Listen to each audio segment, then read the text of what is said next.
আসসালামু আলাইকুম ওয়া রাহমাতুল্লাহ। প্রিয় দর্শক, আজকের ভিডিওতে যে 5টি আমলের কথা আমি আপনাদেরকে বলবো, এই আমলগুলো করতে বড়জোর 1 মিনিট বা 2 মিনিট সময় লাগবে, কিন্তু এর ফজিলত হলো হাসরের ময়দানে নেকের পাল্লায় এই আমলগুলোর ওজন অনেক ভারী হবে ইনশাআল্লাহ। আপনি কি চান যে মৃত্যুর পর হাসরের ময়দানে যখন আপনার আমলনামা ওজন দেওয়া হবে তখন মিজানের ডান দিকের নেকের পাল্লাটা ভারী হোক? যদি আপনি এটা চেয়ে থাকেন তাহলে আজকের এই 5টি আমল আপনার জন্য।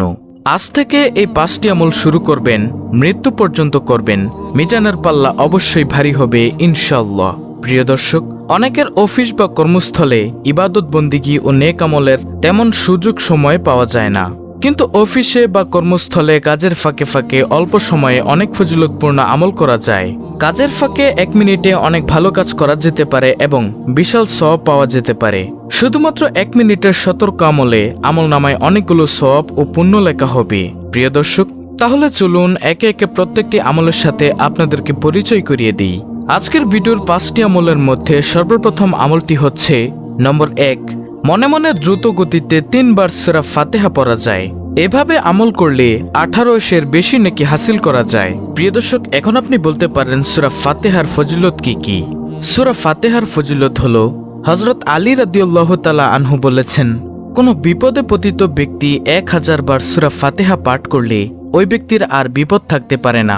হযরত ইমাম জাফর সাদেক রাদিয়াল্লাহু তাআলা আনহু বলেছেন, 41 বার সূরা ফাতিহা পাঠ করে পানিতে ফু দিয়ে কোনো অসুস্থ ব্যক্তিকে খাওয়ালে অসুস্থ ব্যক্তি সুস্থ হয়ে যাবে।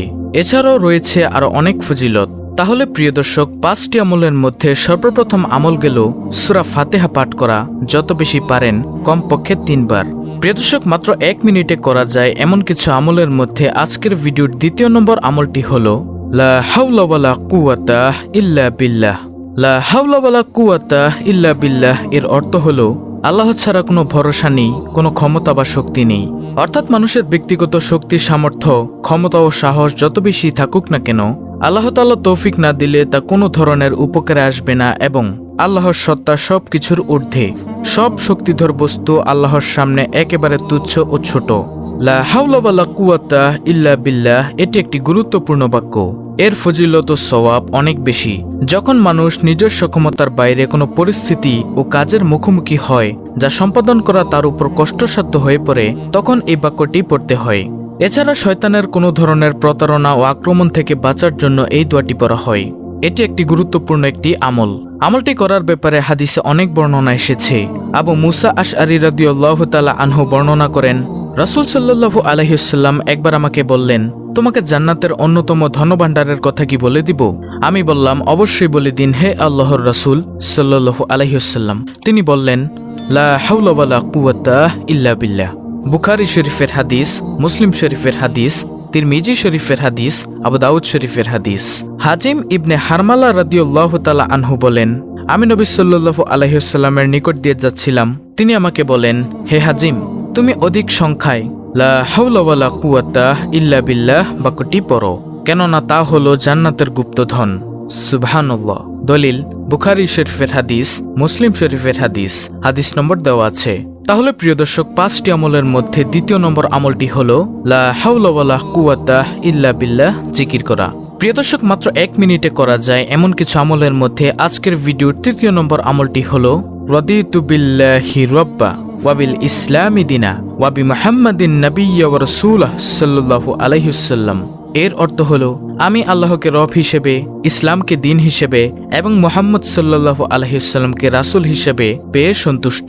আবু সাঈদ খুদরি রাদিয়াল্লাহু তাআলা আনহু থেকে বর্ণিত আছে, রাসূল সাল্লাল্লাহু আলাইহি ওয়াসাল্লাম বলেছেন, যে ব্যক্তি নিম্নোক্ত দোয়াটি বলবে তার জন্য জান্নাত ওয়াজিব হয়ে যায়। দলিল মুসলিম শরীফের হাদিস, আবু দাউদ শরীফের হাদিস, মুজামু কাবির হাদিস, মুজামুস সাহাবা। হাদিস নম্বর দেওয়া আছে। অন্য এক বর্ণনায় রয়েছে, যে ব্যক্তি সকালে 3 বার, বিকালে 3 বার রাদিতু বিল্লাহি রাব্বা ওয়া বিল ইসলামি দিনা ওয়া বি মুহাম্মাদিন নাবিয়্যা ওয়া রাসূলাহ সাল্লাল্লাহু আলাইহি ওয়াসাল্লাম এই দোয়াটি পড়বে, কিয়ামতের দিন আল্লাহ তাআলা তাকে নেকি বৃদ্ধির দ্বারা সন্তুষ্ট করবেন। তিরমিজি শরীফের হাদিস। তাহলে প্রিয় দর্শক, 5টি আমলের মধ্যে 3য় নম্বর আমলটি হলো রাদিতু বিল্লাহি রাব্বা ওয়া বিল ইসলামি দিনা ওয়া বি মুহাম্মাদিন নাবিয়্যা ওয়া রাসূলাহ সাল্লাল্লাহু আলাইহি ওয়াসাল্লাম। এই দোয়াটি যত বেশি পাঠ করতে পারেন প্রিয় দর্শক, মাত্র 1 মিনিটে করা যায় এমন কিছু আমলের মধ্যে আজকের ভিডিওর 4র্থ নম্বর আমলটি হলো সৎ চরিত্রবান হওয়া। প্রিয় নবী সাল্লাল্লাহু আলাইহি ওয়াসাল্লামের যে গুণ বর্ণনায় কুরআনুল কারিমে আল্লাহ তাআলা আয়াত নাজিল করেছেন তা হলো সৎ চরিত্র বা মহান চরিত্র, যে চরিত্রে থাকবে না কোনো গুনাহের চিন্তা। প্রিয় নবী সাল্লাল্লাহু আলাইহি ওয়াসাল্লামকে লক্ষ্য করে মহান আল্লাহ তাআলা ঘোষণা দেন, আর নিশ্চয়ই আপনি মহান চরিত্রের অধিকারী। কিয়ামতের ময়দানে এই উত্তম চরিত্রের লোকদের আমলনামা হবে 7 আসমান ও 7 জমিনের চেয়ে ভারী। প্রিয় দর্শক, এই সৎ চরিত্রের সংক্ষিপ্ত পরিচয় হলো হালাল গ্রহণ করা, হারাম বর্জন করা, আর নিজ পরিবারের স্ত্রী, সন্তান, মা বাবা ও ভাই বোনদের সঙ্গে উত্তম ও উদার ব্যবহার করা। তাহলে প্রিয় দর্শক, 5টি আমলের মধ্য থেকে গেল 4র্থ নম্বর আমল, অর্থাৎ সৎ চরিত্রবান হওয়া। প্রিয় দর্শক, মাত্র 1 মিনিটে করা যায় এমন 5টি আমলের মধ্যে আজকের ভিডিওর সর্বশেষ 5ম নম্বর আমলটি হলো ইস্তেগফার করা। ইস্তেগফার মানে হলো ক্ষমা প্রার্থনা করা, আল্লাহর কাছে মাফ চাওয়া। প্রতিদিন বুঝে না বুঝে নিজের অজান্তে অসংখ্য মানুষ ভুল করে বসে, অধিকাংশ সময় জেনে বুঝেই শুধুমাত্র কুপ্রবৃত্তির অনুসরণ করে পাপ করে ফেলে মানুষ।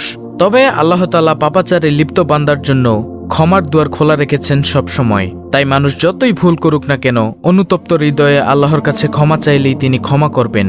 পবিত্র কুরআনুল কারিমে আল্লাহ তাআলা বলেন, এবং আমি অবশ্যই ক্ষমাশীল তার প্রতি যে তওবা করে, ঈমান আনে, সৎকর্ম করে ও সৎ পথে অবিচল থাকে। সূরা তাহা আয়াত নম্বর 82। আরেক আয়াতে এসেছে, যে ব্যক্তি কোনো মন্দ কাজ করে ফেলে বা নিজের প্রতি জুলুম করে বসে তারপর আল্লাহর কাছে ক্ষমা চায়, সে অবশ্যই আল্লাহকে অতি ক্ষমাশীল পরম দয়ালু পাবে। সূরা নিসা আয়াত নম্বর 110। রাসূল সাল্লাল্লাহু আলাইহি ওয়াসাল্লামের কোনো গুনাহ ছিল না, তিনি ছিলেন নিষ্পাপ। এরপরও তিনি দিনে রাতে প্রচুর পরিমাণে ইস্তেগফার পাঠ করতেন, আল্লাহর কাছে কেঁদে কেঁদে দোয়া করতেন। ইবনে আব্বাস রাদিয়াল্লাহু তাআলা আনহু থেকে বর্ণিত, রাসূল সাল্লাল্লাহু আলাইহি ওয়াসাল্লাম বলেছেন, যে ব্যক্তি বেশি বেশি ইস্তেগফার করে আল্লাহ তাআলা তার সব সংকট থেকে উত্তরণের ব্যবস্থা করে দেন, তার সব পেরেশানি দূর করে দেন এবং তাকে এমন জায়গা থেকে রিজিক দান করেন যা সে কল্পনাও করতে পারে না। সুনানে আবু দাউদ হাদিস নম্বর 1518। ইস্তেগফারের মাধ্যমে আল্লাহর রহমত ও নিয়ামত লাভ করা যায়।